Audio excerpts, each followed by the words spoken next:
Chapter 8. In Transit. In Chapter 8, Gibbons, an amateur naturalist, is on the open downs when he hears a man nearby coughing, sneezing, and swearing. Despite looking around, Gibbons sees no one. The mysterious voice continues to curse in a refined manner before fading away towards Atterdean. This disturbs Gibbons, prompting him to quickly rush down the hill towards the village to investigate. Chapter 9. Mr. Thomas Marvel. In Chapter 9, Thomas Marvel, a portly man with an eccentric beard, sits on the roadside contemplating a pair of found boots. Suddenly, he hears a voice claiming to be an invisible man.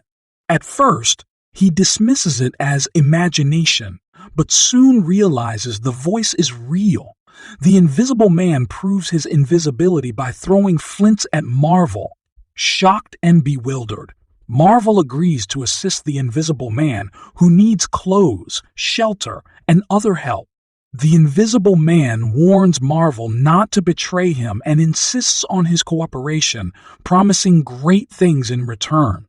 Despite his fear, Marvel agrees to assist the invisible man. Chapter 10. Mr. Marvel's visit to Iping. After the initial panic caused by the invisible man in Iping, the village transitions into a state of skepticism and festive spirits. The villagers enthusiastically partake in Whit Monday festivities, involving themselves in games, amusements, and socializing. In the midst of this, an unsettled and breathless stranger arrives at the village's coach and horses inn. He exhibits signs of agitation, talking to himself and mistakenly entering the wrong room before eventually finding his way into the bar. Outside the inn, the stranger leans against the gate and nervously smokes a pipe. Mr. Huckster, the shopkeeper, observes the stranger's peculiar behavior, suspecting him of theft. When the stranger reemerges holding a bundle, Mr. Huckster assumes him to be a thief and gives chase.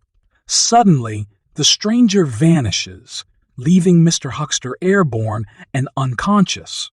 As the invisible man's presence persists, it continues to sow confusion and chaos in Iping, leading the villagers to grapple with the perplexing situation. Chapter 11. In the Coach and Horses. At the Coach and Horses Inn, Mr. Cuss and Mr. Bunting are examining the belongings of the invisible man in hopes of finding clues.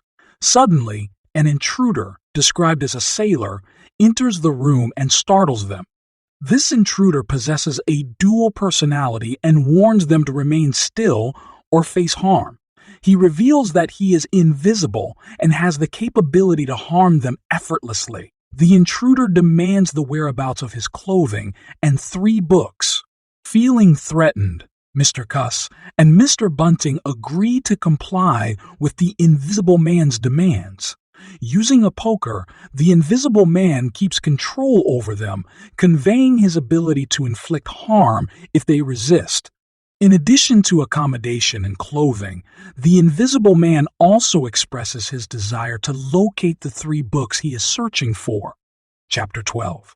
The invisible man loses his temper. Chapter 12 of the novel depicts a chaotic scene as the invisible man loses control of his emotions. While Mr. Huckster observes Mr. Marvel, a loud sound emanates from the Coach and Horses Inn.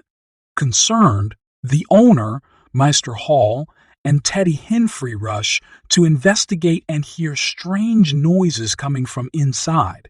Mr. Cuss joins them, and together they witness a mysterious figure fleeing and causing havoc in the village. The invisible man violently attacks and knocks down several people, creating utter chaos. Eventually, the invisible man disappears completely, leaving the village in disarray. Terrified, the villagers stay indoors for hours before cautiously venturing back outside, still shaken by the events that occurred. The invisible man has vanished without a trace.